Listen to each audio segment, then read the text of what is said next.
You know how to cut wood? With a saw! Saw, dude. Welcome to my deck profile. I'm in Kissimmee, Florida. Ooh. Maybe one more time. Then this deck profile feels so dang fine. Ooh, what'd you play? I played this boy, Luffy. I've been playing him since about 3 months before the Japanese game came out, and I played him at every tournament. I actually played the first stream match ever in the United States with Luffy, but it was Red Green Luffy. Did you now? I've played the deck before, but sometimes, you know, sometimes you win. As my sensei Miguel says, sometimes you win. Sometimes you don't win. You lose. So this leader I've been messing with, and I haven't really had that much time to test and do that much stuff, but this guy did really well with this at an event recently. So I pretty much copied his profile to the locals a couple times and made some small tweaks. Okay. Nice. So these are my sleeves. I've used these Ooh, at get a look every at that. event I've played also. They seem to live up to the hype. And I have my Dawn deck, my crying Oh yeah? foil Dawn deck with the Jolly Rogers in the Oh, there's no yeah, way. the Jolly Rogers are in there. That's my fingerprint. No So way. the next person that wants to copy this Dawn deck, you better level me up. You better do better than that, please, because I'm trying to level up out here. But it made the judges' jobs hard sometimes. So I also have my official Dawn deck, and I made sure that there were not sleeves in there, so I could be as close to the mat as possible. Because Nice. if I'm playing with One Piece Dawns, you know I'm raw down in it. And then generally, when I would get my life hit, after I would lose the first life, I feel like basically that means I'm dead. So when Luffy dies, he awakens, and I'll flip this boy over after one hit. Look at, And look you know, at but that. it's easy if somebody has a problem. You just that's easy as that. Dragon Ball style. I learned from the sauce boss with the sauce. This is a custom leader available at Kai Zoku Cards. This video has been brought to you by my Zoku Kai Zoku Cards. Anyway, let's get into the deck. Enough of all that. So I play for Nami, because I pulled all of them all by myself, so I have to play them. That's how this card works. And there's a bunch of really good stuff that Nami searches, like Chopper, who's extremely cute. And I have two really, really cute Choppers, but I didn't actually ever use them. Maybe once, but once is cute, so he's cute. So two of them's good, because this is really good against yellow, but I didn't play that much yellow. Robin's also searchable, and this Robin's... Actually, you did play against Yellow. You won your round 1 feature match. I did round. Yeah, check there you it out go. on stream. But Yeah. I don't know if Chopper got it. I can't remember. Okay. What a crazy. So Robin was really nice. I mean, there's so many decks where Robin puts in work, especially with the amount of minusing and power you can do. You can really get in there and pop some stuff. Very A lot nice. of small blockers, and it's just a card you kind of have to answer. So what I like about this deck is it's just kind of a bunch of cards that you kind of have to answer. Nami can also search Zoro, and Zoro is pretty good. Attacking somebody for 5,000 power is a lot better than you think sometimes, and when you attack them for 7, it's so much even better than that. So he can do both of them with Luffy, because you can just take Rest of Dawn and put it on there if you need it. So there's a lot of instances where he really gets in there. But it's nice if you can set up to defend him, because there's a lot of nice defense in this deck. Brook is he's a ghost man. Yo! And for the majority of the game, he's kind of just searching around your deck looking for panties. But when he pops out, he's extremely useful. He's great. And if you see him in the first half of the game, at this point, the game is so much about board control that this man is just if board control what? I'll take 2. And then you just pop stuff, pop it off, pop them off. I really like cards in my deck that's when you play them, basically what happens is you play this card and then your opponent has to answer it. And if they don't, the steering wheel is going to fly out and they'll be toast. Thank you. Yeah. I have 1 pre-release and 1 wanted, because Luffy only has 1 wanted, so why would you run 2? It doesn't make any sense. And I actually really like this art a lot better. And I feel like if I run 2 different ones, they'll come to me for different reasons at different times when I need them for different purposes, and that's pretty much exactly what happened today. That's on a Straw Hat package. Izo is pretty nice. But there's this dilemma when you have a first turn and you have Izo and Nami in your hand, and you say to yourself, what do I do with all these nice shiny thank you cards? And the solution actually is you look at your hand and you figure out how many Straw Hats and how many Whitebeards you have. If you have more Whitebeards than Straw Hats and you have Izo, you don't search with Izo. And if you have more Straw Hats than Whitebeards with Nami, you don't search with Nami. But when your hand is relatively balanced, there's a much higher likelihood that you're going to end up hitting a target with one of these, and that's exactly how that worked for me today. And I didn't all search on turn 1 because I don't believe in that, because there's more cards in your deck and you'll get stuff that you don't want. And then what if you're going to draw 3 cards that you really need? But that's just my story. You don't have to believe it. Only 3 Ezo? Only 3 Ezo. There's less Whitebeards in the deck. I think And Ezo can't search the itself. ratios were pretty crazy because you really see your one-ofs a lot, except Otama. Otama got in there, maybe not really. More for the 2K, I think, today. But I do still believe that this is the best card that was printed in set 1. She's great. Makino is wild. I was thinking about going 3-3 on the Otamas and Makinos because I did get 4 of the Judge Otamas because they were cheap. And Honey told me pick up those Otamas now, so I did immediately for research and development. And it turns out that Makino is nuts because you play 7 1Ks that are 2 power, and with Makino that makes them 5, so they're a threat. And then whatever ever rested Dawn, and if they're minus, and like these put in a lot of work. Actually, surprisingly, in one of my Whitebeard matchups, I got like a 7K swing off with Ezo, and I think I got a 7K swing with lead somehow that turn or something. And it really it put some pressure on the system that allowed me to get in there. Your opponent is also forced to deal with it the turn after. Yes, that's correct. That's a really good point. Yeah, so she also becomes a blocker. Gordon and I really didn't get along last night. We did some midnight testing, and every time Gordon came into my hand, I was like, you know what, man? You would have been so much cooler to me if you were a fiery doll. And he was never a fiery doll last night. And I actually changed my deck list. I took a way cuter deck pick, and it didn't have 2. It only had 1, and I had another Fire Fist. But when I went in the morning to ask Ben if I could change it, he was like, nah, dude, that's not how the game works. So I had to play 2 Gordons. And it turned out that Gordon was actually good because Giancarlo told me in the morning, he was like, dude, the thing about Gordons is you just draw him when you need him. So I was in a game against Magellan, and I wasn't really thinking about Gordon. I think because he didn't really do much for me the night before, and I didn't have any like emotional value towards him.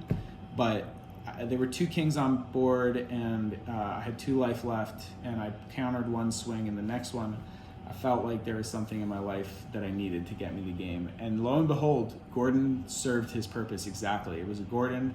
I had Whitebeard on board. I was able to play the Gordon, swing with Whitebeard, pop his queen, and then go for game that turn. So I'm grateful that there were 2 Gordon, and that's the reason why the person that made this deck did better than me, is because they know how it works better, and they kept 2 Gordon anyway. But now I learned my lesson the lucky way. 3 Jozu, 2K, searchable, Ezo. That's it. It's nothing else. So 9 2Ks, right? Yeah, something like that. Yeah, 9 2Ks. 3 Speed Jill. I wasn't really that hype on Speed Jill, but he got in there a lot today. And the thing that he got in there for was he was like, I get removed. That's like, that was like his job. He was like, there were like 2 games, I think, where I actually put some pressure on with him.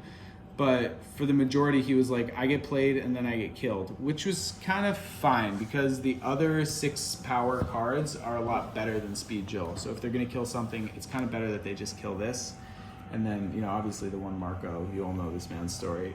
If you play this card, when you play this card, I highly recommend that you make a loud screech that everybody at the table can hear, like, and toss him down, and it'll actually work better for you. Scientifically proven. There's 4 of these Marcos. I run the 1 SR alt because this art is better than this art. However, this art happens to be a lot shinier, and I am a firm believer that if you're able to reflect light into your opponent's eye when you play cards, you can distract them and give yourself a higher likelihood that you will win the game, which is why I like to make my deck so shiny. But I think when the Whitebeard Parade comes out, if it's led by the cooler art, then these are just going to be more powerful. So a really good card, doesn't die pretty much ever, and if they swing into it, they're swinging for more. So haha, jokes on them. Oyaji. Oyaji. Yo, I saw this card at every game, and honestly, in our game, I was playing, the man I lost to is a much more famous YouTuber than I am. Jokes on me. Jokes on me. Shout out to Miles. Shout out to Miles. So I lost to Film Kid. Starter Kid film deck, and I think if I played Whitebeard, I think my last turn would have been more likely that I would have won. I think I still would have lost, but I think it would have made him think differently, which is why I would have won. So the thing that I've realized about this card every time I've had this card and I haven't played this card is that I would be a lot better at the game if I did play this card. So you should play that card. That's why there's only one.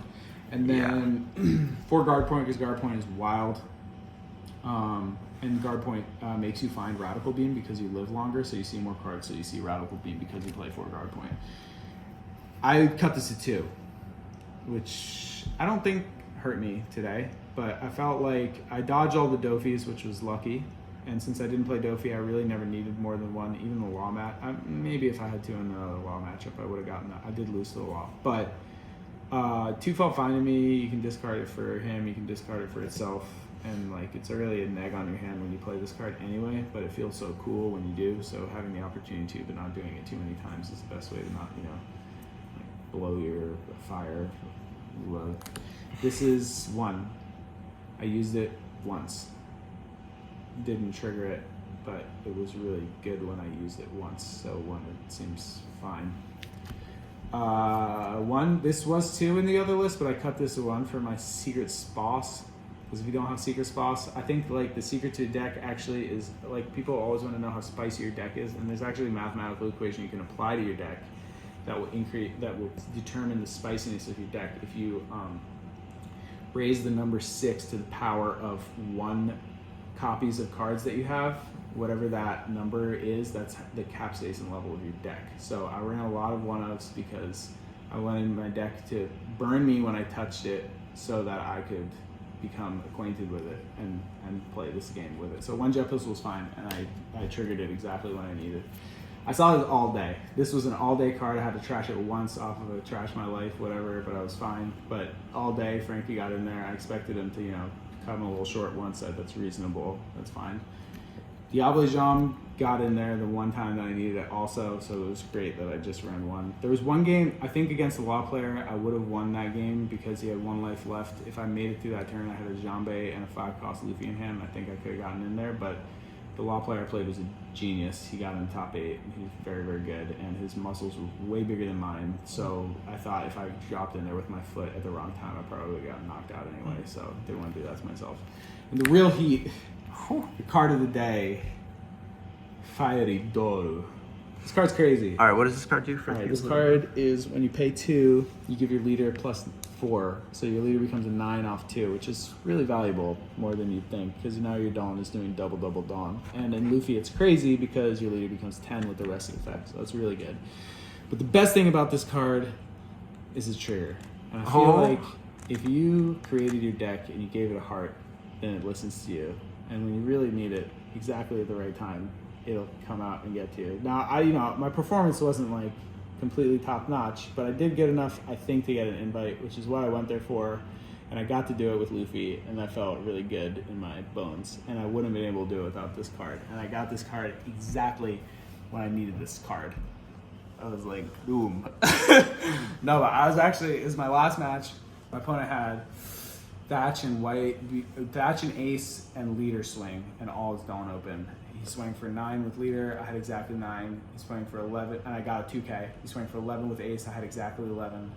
And then the only card that could save me was this card. It was the only one. So this was the last life, right? This was the last life. Yeah. I flipped it towards my opponent, and I saw a look on his face, and I confirmed that his Thatch was -10. And I proceeded to manage to slide my way into 23rd place. Not top 16, but I don't think I deserve top 16 because I didn't work hard enough for it and I haven't practiced enough. But top 23 might slide me into an invite, and I feel like, if things are going to go my way, it would be more in this game than Dragon Ball, and this is a unique way for things to go my way. It's not. This is the opposite of my 17th scenario. Would you make any changes to this deck going into set 4 maybe? Any changes in this deck? So I don't really read the cards because I like to be surprised on my YouTube channel when I open cards, so I don't really look at them before because I want to see them for the first time when I see them. Even like when I watch streams, I don't actually pay that much attention to the card. I just watch the content creator's face. If they post something cool, then I'll take a peek. But I want to see them because I feel like when I see them for the first time, my authentic reaction is what's most interesting to me. And I would hope that would be most interesting to you also. So I don't know what's... That's a long way to say no. I don't know. Would you change anything? I think this deck looks great. Yeah, it was really fun. I think 2 Fire Doll is really, really good. I mean, there's even turns where you can play 2 Fire Doll in a turn, And just like the Makino is such a strong card to make all of these threats, like there's so much capacity to apply pressure while still having the power of all the removal and like minusing things. The game where like I needed the Gordon just like came to me, where I needed to fire it all, it came to me, and I feel like you see enough of your deck that you're turning enough pieces over that eventually the thing that you're going to need in your hand is going to end up there some way or another. And then if you just play your cards right, you know, you could suck a little less than me and get top 16. But I got 23rd. Wow. So thank you so much. Manifestation. Any shout outs? They shout out to everybody's teeth. You should all be brushing them regularly, twice a day, I think. It's a good idea. The power toothbrush is really smart. I brought mine with me even because it keeps its charge for 14 days. But I use my toothbrush for 8 minutes at night, so it's not 14 days for me. But I also lay down when I brush my teeth because that way I'm too lazy to get up and I brush my teeth for longer, which is a trick you can use because laying down is great.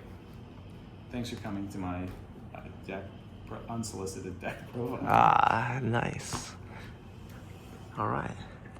Peace out, guys. Thank you for watching, and we'll see you guys on the Joku next try.